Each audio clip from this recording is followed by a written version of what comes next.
All right, everybody, welcome back to the #1 television program in the history of the entire universe.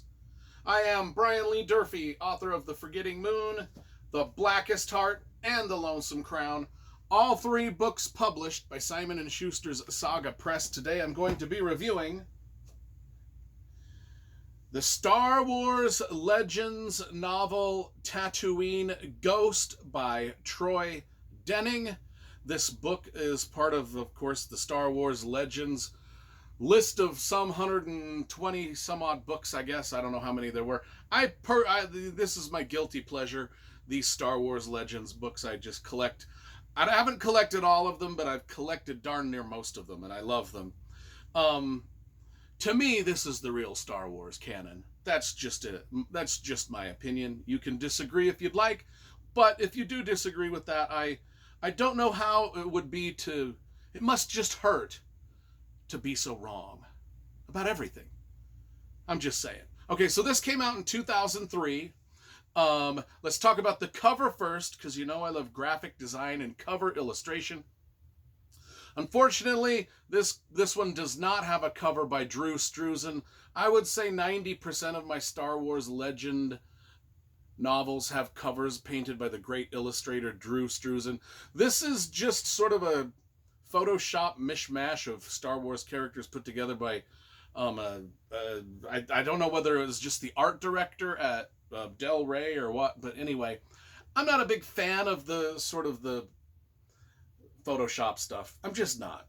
Anyway, one of the things about this book particularly is it is signed by the author, by Troy Denning himself. I've done a Comic-Con or two with Troy Denning where we've sat at the same booth and signed books together, and so I've got a lot of his stuff signed. Anyway, so this book, particularly in the Star Wars Legends canon, is the first book ever to tie in characters from both the original Star Wars trilogy that came out in the late 70s, early 80s, and then the prequel trilogy, starring Ewan McGregor as Obi-Wan and Hayden Christensen as Anakin.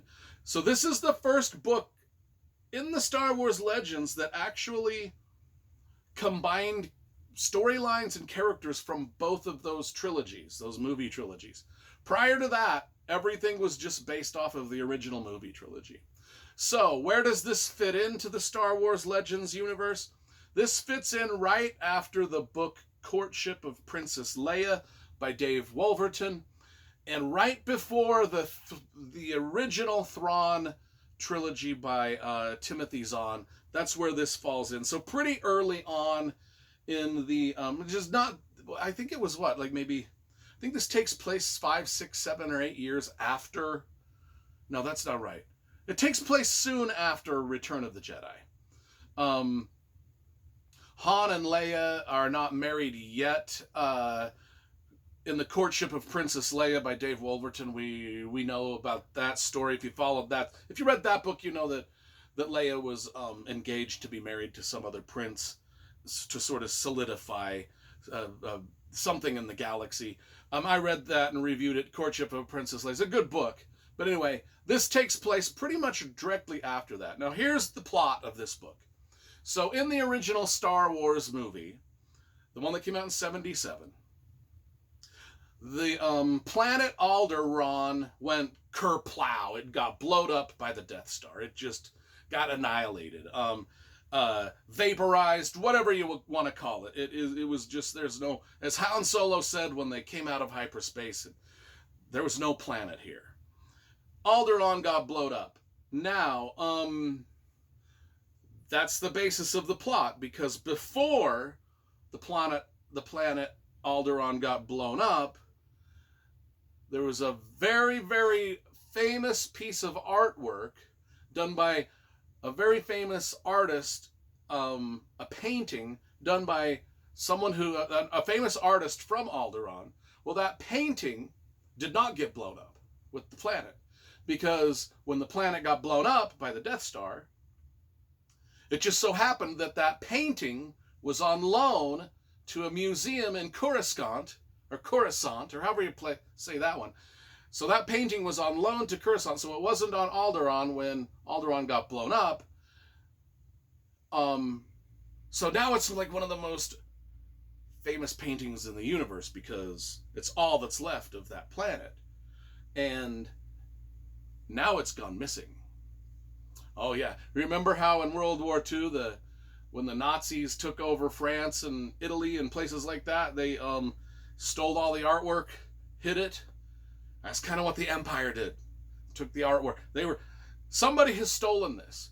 Now, Han Solo, Leia, Princess Leia, Chewbacca, and C-3PO are in the Millennium Falcon.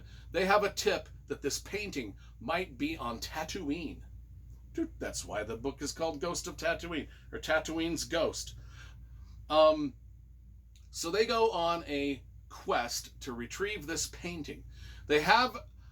Word is that it's going to be up for sale in a secret art auction, top secret art auction, that, only like Jabba the Hutt or something would be invited to. Only the bad people in the universe are going to be invited to this auction for this painting. But they're going to go.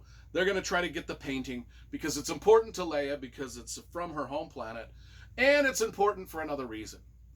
Inside the painting is a hidden code which I won't tell you what the code does or does not do, but it is important that nobody get their hands on this hidden code, or other planets might go kerplow, if you know what I'm talking about.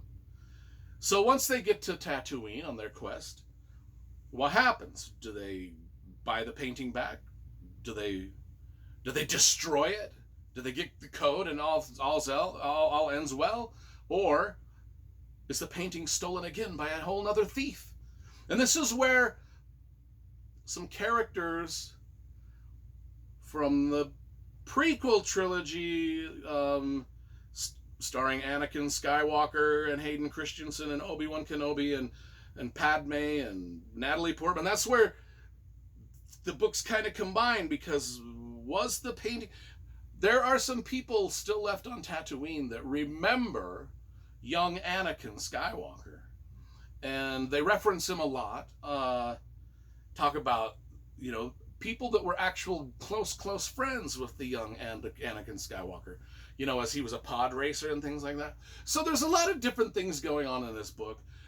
The tie-in of the two trilogies, the stolen painting. It's not like one of those, it is kind of one of those Star Wars stories where if the heroes don't save the day, the galaxy will explode. It is kind of like that. But it's not got the high stakes of, say, the Thrawn trilogy or some of the other Star Wars Legends books, but anyway, I liked this more than I thought I would. It's just kind of a simple little, let's go find the stolen painting caper thing where they run across some people that happen to know Darth Vader when he was a little boy.